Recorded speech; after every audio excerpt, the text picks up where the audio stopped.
नमस्कार दोस्तों, मैं सुप्रिया स्वागत करती हूँ आपका डेली करंट अफेयर्स की क्लास में। दोस्तों, जैसा कि आज 15 नवंबर है, तो आज की क्लास में हम 15 नवंबर से रिलेटेड जो भी न्यूज है, जो भी इवेंट्स है, जो हमारे एग्जाम के लिए इंपॉर्टेंट है, हम उन्हें एक एक करके यहाँ पे डिस्कस करेंगे। तो चलिए जल्दी से आप सभी लोग सेशन से जुड़ जाइए, सेशन को ज्यादा से ज्यादा शेयर करिए। और जैसा कि मैं आपसे बार बार कहती हूँ, जब भी मैं करंट अफेयर्स में जब क्वेश्चन आंसर को डिस्कशन करती हूँ, तो उस दौरान कुछ और भी इंपॉर्टेंट फैक्ट्स, इंपॉर्टेंट पॉइंट्स भी आपको बताती हूँ जो आपके एग्जाम के लिए काफी इंपॉर्टेंट होते हैं, तो उनको नोट डाउन करिए। इसके लिए आप जब भी क्लास करिए, चाहे अभी चाहे बाद में, तो अपने साथ एक नोटबुक और एक पेन को लेकर के बैठिए और पॉइंट को नोट डाउन करिए। सिर्फ लिखिए ही नहीं, रिवीजन भी करिए, प्रैक्टिस भी करिए। तो चलिए जल्दी से आप सभी लोग सेशन से जुड़ जाइए। चैनल को सब्सक्राइब करना और बेल आइकन को प्रेस करना भी ना भूलें, क्योंकि अगर आप जब आप नोटिफिकेशन बटन को आप ऑन रखते हो, तो इससे आपको डेली करंट अफेयर्स का नोटिफिकेशन मिलेगा और इससे डेली आप लोग मॉर्निंग में हमारे साथ कनेक्ट हो पाएंगे करंट अफेयर्स की क्लास में, और हम लोग काफी कुछ इंपॉर्टेंट चीजें डिस्कस कर सकेंगे। तो चलिए देर नहीं करते हैं और अपनी क्लास को स्टार्ट करते हैं। और आज की क्लास में हमारा सबसे पहला प्रश्न है, निम्नलिखित में से किस राज्य ने मुख्यमंत्री देवदर्शन यात्रा योजना शुरू की है? आपके सामने ऑप्शंस है, आप लोग वीडियो को पॉज किया करिए और कमेंट बॉक्स में आंसर किया करिए, क्योंकि मैं डायरेक्ट आंसर पर आऊंगी। और हमारा करेक्ट आंसर है दोस्तों गोवा। ठीक है, तो गोवा सरकार ने मुख्यमंत्री देवदर्शन योजना की शुरुआत की है। देवदर्शन यानी कि देवताओं के दर्शन, यानी कि एक तरीके से ये तीर्थ योजना है जो कि गोवा सरकार के द्वारा औपचारिक रूप से शुरू किया गया है और ये राज्य प्रायोजित योजना है, यानी कि सारा जो है इस योजना का खर्च कौन उठाएगा दोस्तों? राज्य के सरकार के द्वारा उठाया जाएगा। ये तीर्थ योजना है, मुख्यमंत्री देवदर्शन योजना। इसके लिए कुछ शर्तें हैं, जिसको जो भी कोई अर्हता, यानी कि जो इसके इस तीर्थ यात्रा योजना के तहत जो आवेदन करेगा, उसकी देखिए कि जो वो वही लोग कर सकते हैं जिनकी आयु 50 वर्ष से अधिक हो। इस योजना के तहत राज्य सरकार के द्वारा जो फैसिलिटी दी जाएगी, सबसे पहले यात्रा के दौरान जो मुफ्त एक तरीके से पूरी भोजन की व्यवस्था होगी तीर्थयात्रियों को। ठीक है, यात्रा पूरी मुफ्त होगी और उस दौरान पूरी तरह से भोजन की व्यवस्था, उनके रहने, उनके वहां तक पहुंचने, फिर वापस ले आने की सारी चीजों की व्यवस्था जो सरकार करेगी। ठीक है, और बोर्डिंग तक का ध्यान जो है सरकार के द्वारा रखा जाएगा। ठीक है, इस योजना के तहत 3 चयनित गंतव्य सरकार के द्वारा चुने गए हैं, जिसमें से सबसे पहला देखा जाए तो तिरुपति तीर्थ एक है, जहां पे आंध्र प्रदेश राज्य में। अगला देखा जाए तो वेलकन्नी तीर्थ है, जो कि कहां पे दोस्तों? तमिलनाडु राज्य में। और शिरडी, ठीक है, शिरडी वाले साईं बाबा सब लोग सुने होंगे, तो महाराष्ट्र में। ठीक है, तो ये चयनित गंतव्य है राज्य सरकार के द्वारा। किस योजना के तहत? मुख्यमंत्री देवदर्शन योजना के तहत। ठीक है, तो मुख्यमंत्री देवदर्शन योजना किसके द्वारा शुरू की गई है? गुजरात सरकार के द्वारा तीर्थ यात्रियों के लिए। ठीक है, 50 वर्ष से अधिक आयु के लोग ही केवल इसके लिए आवेदन कर सकते हैं। नेक्स्ट क्वेश्चन है हमारा कि निम्नलिखित में से किस राज्य ने कावेरी दक्षिण वन जीव अभयारण्य को 17वें वन जीव अभयारण्य के रूप में अधिसूचित किया है? ऑप्शंस आपके सामने है दोस्तों। इसका करेक्ट आंसर है सी, तमिलनाडु सरकार ने जो कावेरी दक्षिण वन्यजीव अभयारण्य है उसको 17वें वन्यजीव अभयारण्य के रूप में अधिसूचित किया है। आइए हम लोग आंसर देखते हैं क्या है, व्याख्या में क्या है। तो जैसा कि हम लोगों ने जाना, जो कावेरी दक्षिण वन्यजीव अभयारण्य है उसको राज्य के 17वें वन्यजीव अभयारण्य के रूप में अधिसूचित किया गया है। किसके द्वारा? तमिलनाडु सरकार के द्वारा। और ये अधिसूचना जो दी गई है वो किस अधिनियम के तहत दोस्तों? तो वन जीव संरक्षण अधिनियम 1972 के तहत धारा देखा जाए तो 26A के तहत दिया गया है। इसके तहत देखिए 2 अभयारण्यों को एक साथ जोड़ा जाएगा, एक तो आपका कर्नाटक का और दूसरा तमिलनाडु का। जो तमिलनाडु का कावेरी उत्तर वन्यजीव अभयारण्य को कर्नाटक के कावेरी वन्यजीव अभयारण्य से इसके तहत जोड़ा जाएगा। और इसमें कौन कौन सी चीजों को, कौन कौन से क्षेत्रों को शामिल किया गया है जिनके बीच में निरंतरता बनी रहेगी? तो ये देखते थे मलाई महादेश्वर वन्यजीव अभयारण्य, कर्नाटक का जो बिलीगिरी रंगास्वामी मंदिर टाइगर रिजर्व है उसे, सत्यमंगलम टाइगर रिजर्व और इरोड जिले के माध्यम से नीलगिरी बायोस्फीयर की निरंतरता को बनाए रखता है। कौन सा दोस्तों? कावेरी वन्यजीव अभयारण्य। ठीक है, तो कावेरी दक्षिण वन्यजीव अभयारण्य को ध्यान रखिएगा, उत्तरी दक्षिण वन्यजीव अभयारण्य को 17वें वन्यजीव अभयारण्य के रूप में अधिसूचित किया गया। किसके द्वारा दोस्तों? तमिलनाडु के द्वारा। चूंकि बात करें तमिलनाडु के बारे में, तो आइए थोड़ा तमिलनाडु को देख लेते हैं। तमिलनाडु दोस्तों दक्षिण में स्थित है भारत के। आज मैंने जानबूझ करके इंडिया का मैप नहीं लगाया, मैं भी देखना चाहती हूँ कितने लोग इंडिया का मैप लगा देखते हैं, यानी कि एटलस कितने लोग देखते हैं। और आज मुझे बताएंगे तमिलनाडु की जो सीमा किन किन राज्यों से लगती है। आप अपना एटलस खोलिए, देखिए। चलिए, बाकी के तमिलनाडु से संबंधित इंफॉर्मेशन मैं आपको बता देती हूँ। तमिलनाडु जिसकी राजधानी दोस्तों चेन्नई है और यहाँ के जो राज्यपाल है वो है रविंद्र नारायण रवि। मुख्यमंत्री अगर हम चीफ मिनिस्टर की बात करें तो एम.के. स्टालिन जो है वो यहाँ के मुख्यमंत्री हैं। वहीं संसदीय क्षेत्र की बात किया जाए तो राज्यसभा में इसमें जो है 18 सीटें हैं और लोकसभा में 39 सीटें हैं। किसकी? तमिलनाडु की। वहीं बात किया जाए कुछ अन्य भी करंट अफेयर्स जो भी हाल फिलहाल में तमिलनाडु से संबंधित रहे हैं कि देश के पहले ड्यूगोंग संरक्षण अभयारण्य, ध्यान रखेगा ड्यूगोंग जो कि एक समुद्री जीव है और इसका एक संरक्षण अभयारण्य बनाया जाएगा। किसके द्वारा दोस्तों? तमिलनाडु के द्वारा। इसकी संख्या काफी ज्यादा यहाँ पाई जाती है इसके समुद्री क्षेत्र में और इसी के संरक्षण के लिए और ये जो है ड्यूगोंग संरक्षण अभयारण्य बनाया जाएगा और ये देश का पहला अभयारण्य होगा। ठीक है, आते हैं अगले प्रश्न पे। नेक्स्ट क्वेश्चन है हमारा कि निम्नलिखित में से किस रेलवे स्टेशन को फसाई ने 4 स्टार रेटिंग के साथ ईट राइट स्टेशन सर्टिफिकेट या फिर प्रमाण प्रदान किया है? Mumbai central railway, Chennai railway station, Bhopal railway station या फिर चंडीगढ़ रेलवे स्टेशन। तो फसाई के द्वारा 4 रेटिंग के साथ जो eat right certificate, eat right station का सर्टिफिकेट दिया गया है वो दिया गया है मध्य प्रदेश के भोपाल रेलवे स्टेशन को दिया गया है। आइए इसके बारे में देख लेते हैं। तो देखिए जिन रेलवे स्टेशन ने अपने यहाँ पे अपने स्टेशन पे खाने की गुणवत्ता का ध्यान दिया, जो उच्च गुणवत्ता वाले पौष्टिक पदार्थ या फिर भोजन प्रदान किया, उन्हीं को फसाई के द्वारा स्टार रेटिंग दी जाती है। और यहाँ पे जो मध्य प्रदेश यानी कि भारतीय रेलवे का जो भोपाल रेलवे स्टेशन है उसको 4 स्टार रेटिंग के साथ ईट राइट स्टेशन का सर्टिफिकेट दिया गया है फसाई के द्वारा। क्यों भाई? उच्च गुणवत्ता वाला पौष्टिक भोजन प्रदान करने के लिए। ये जो प्रमाणीकरण यानी कि जो सर्टिफिकेट प्रदान किया जाता है फसाई के द्वारा, उसमें कौन कौन से जिन रेलवे स्टेशनों ने मानक खाद्य भंडारण और स्वच्छता प्रथाओं का पालन किया है उनको जो है फसाई के द्वारा दिया जाता है। कुछ यहाँ पे ये जो सर्टिफिकेट जो प्रमाणीकरण प्रदान किया जाता है वो फसाई का एक अभियान चलाया जाता है ईट राइट इंडिया, उसी के तहत जो है इस अभियान के तहत ही ये सर्टिफिकेट प्रदान किया जाता है।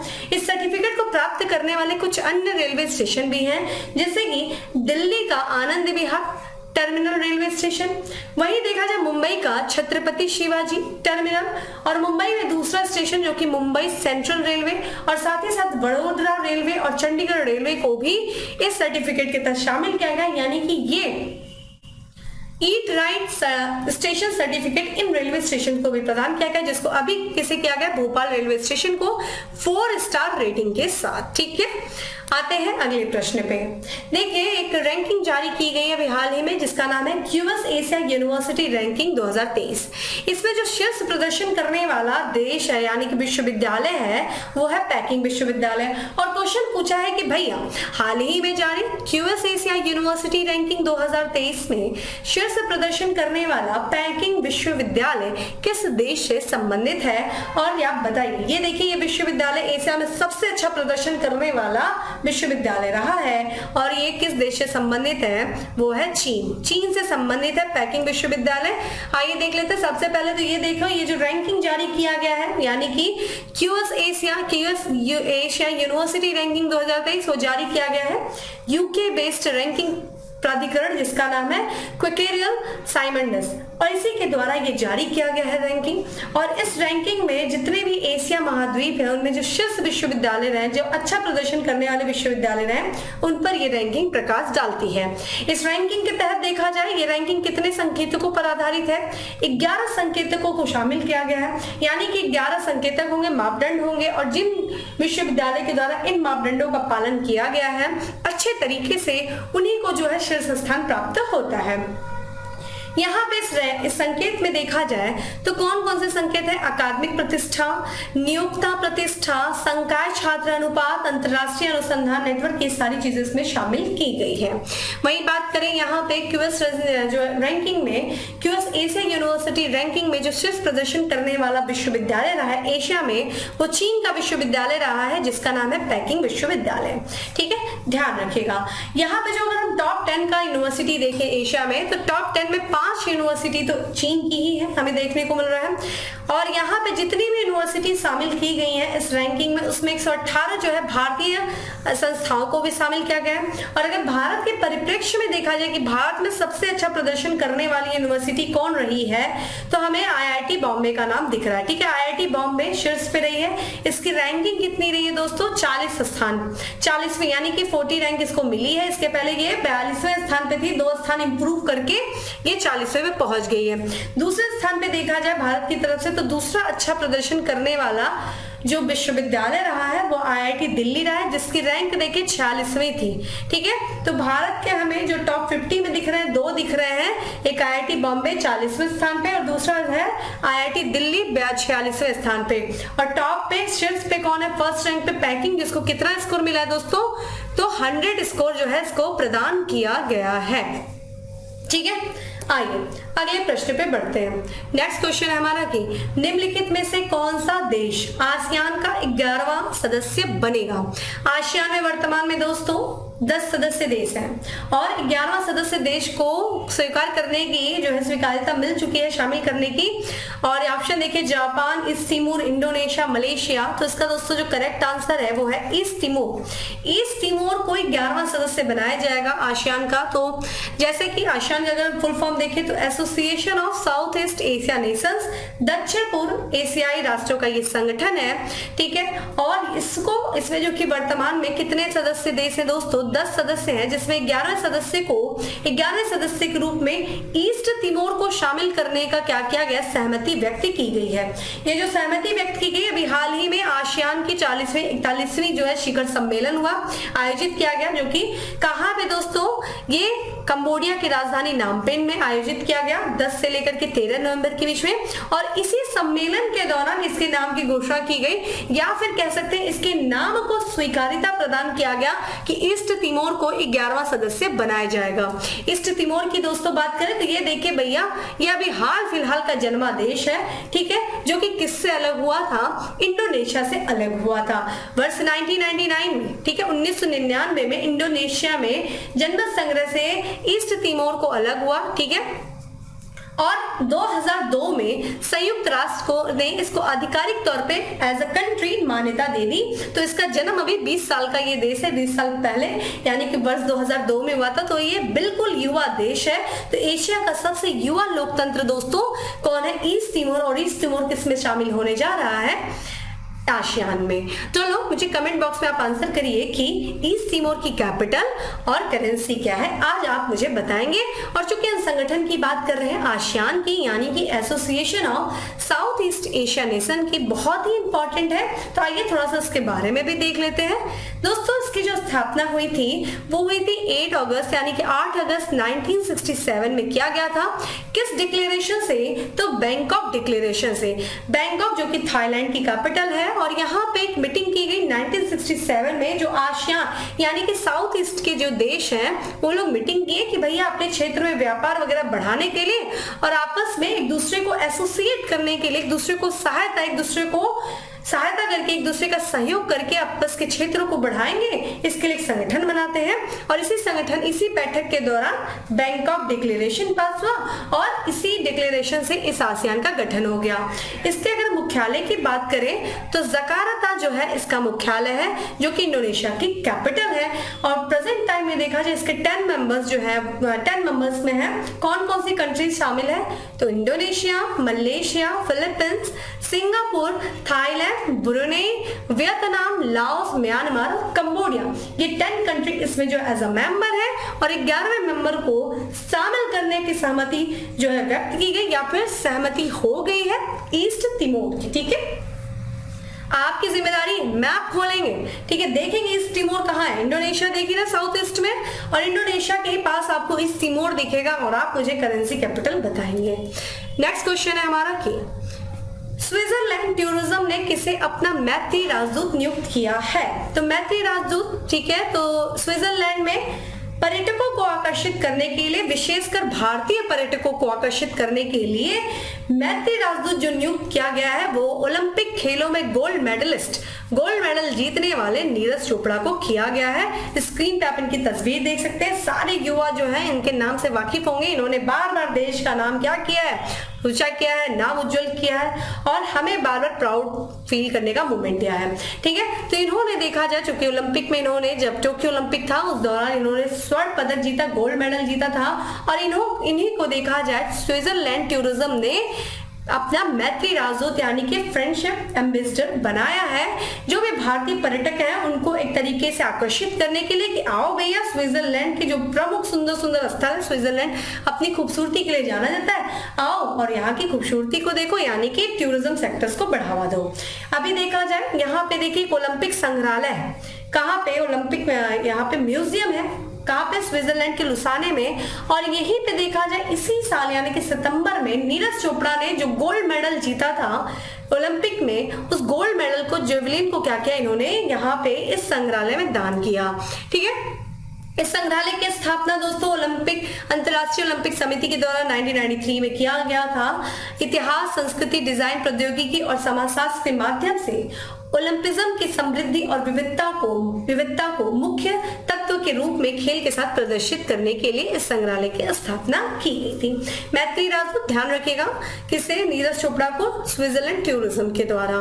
नेक्स्ट क्वेश्चन है हमारा कि निम्नलिखित में से किसे अगले 2 वर्ष के लिए आईसीसी अध्यक्ष के रूप में पुनः निर्वाचित किया गया है?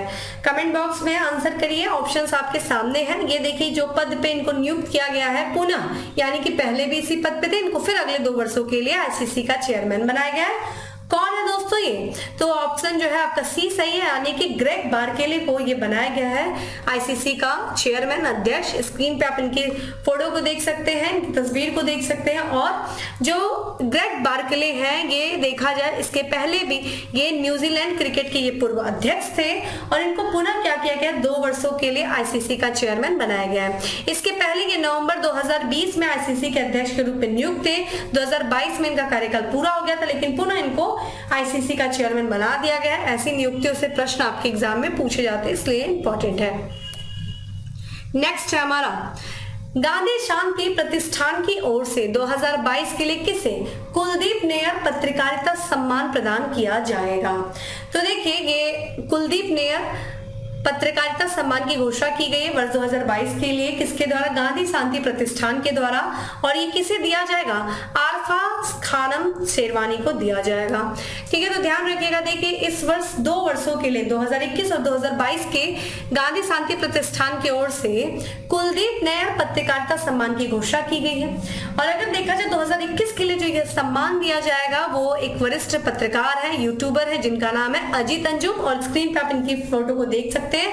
और वहीं अगर 2022 की बात किया जाए सम्मान की जो देने की घोषणा की गई है, किसे दोस्तों? तो आरफा खानम शेरवानी को ये पुरस्कार प्रदान किया जाएगा। इस पुरस्कार की दोस्तों बात किया जाए तो देखिए ये जो एक गांधी शांति प्रतिष्ठान की एक चयन समिति है, ये प्रतिवर्ष कुछ पत्रकारों के नाम को चुनती है और उन पत्रकारों के कामों का आकलन करके एक नाम की घोषणा करती है ये पुरस्कार देने की। इस पुरस्कार की स्थापना भी हाल ही में किया गया था, वर्ष 2017 में किया गया था। ठीक है, आते हैं नेक्स्ट क्वेश्चन की तरफ। नेक्स्ट क्वेश्चन है हमारा कि निम्नलिखित में से किस देश ने भारत को करेंसी मॉनिटरिंग लिस्ट से हटाया है? ठीक है, तो भारत को हटाया है किसने? करेंसी मॉनिटरिंग लिस्ट से। किससे भाई? अमेरिका ने। ठीक है, तो correct answer is D, America ने करेंसी मॉनिटरिंग लिस्ट से भारत को हटा दिया। आइए देख लेते हैं। तो संयुक्त राज्य अमेरिका की जो ट्रेजरी विभाग है, जो डिपार्टमेंट है ट्रेजरी, उसने मुद्रा निगरानी सूची यानी कि करेंसी मॉनिटरिंग लिस्ट से भारत को हटा दिया। भारत के अलावा कुछ अन्य देशों को भी हटाया है। कौन कौन भैया? इटली, मैक्सिको, थाईलैंड, वियतनाम को भी हटाया, लेकिन कुछ देशों के नाम को बरकरार रखा है, यानी कि सूची में अभी कुछ देश शामिल है। वो कौन कौन से दोस्तों? तो चीन हो गया, जापान हो गया, Korea, Germany, Malaysia, Singapore, Taiwan, इनका अभी भी इस करेंसी मॉनिटरिंग लिस्ट में नामों को शामिल किया है। ये एक तरीके से वॉच लिस्ट होती है, यानी कि निगरानी करता है ये डिपार्टमेंट, ट्रेजरी डिपार्टमेंट, उन देशों की करेंसी को जो हेरफेर करते हैं अपने व्यापार को बढ़ावा करने के लिए। ऐसा अमेरिका को जब लगता है कि भाई कोई ऐसा देश है जो अनुचित व्यापार लाभ को हासिल करने के लिए अपने विदेशी मुद्रा बाजारों में हस्तक्षेप कर रहा है, तो ऐसे देशों की करेंसी को क्या करता है भाई? ऐसे देशों को वॉच लिस्ट में डाल देता है। किसमें? करेंसी मॉनिटरिंग लिस्ट में डाल देता है।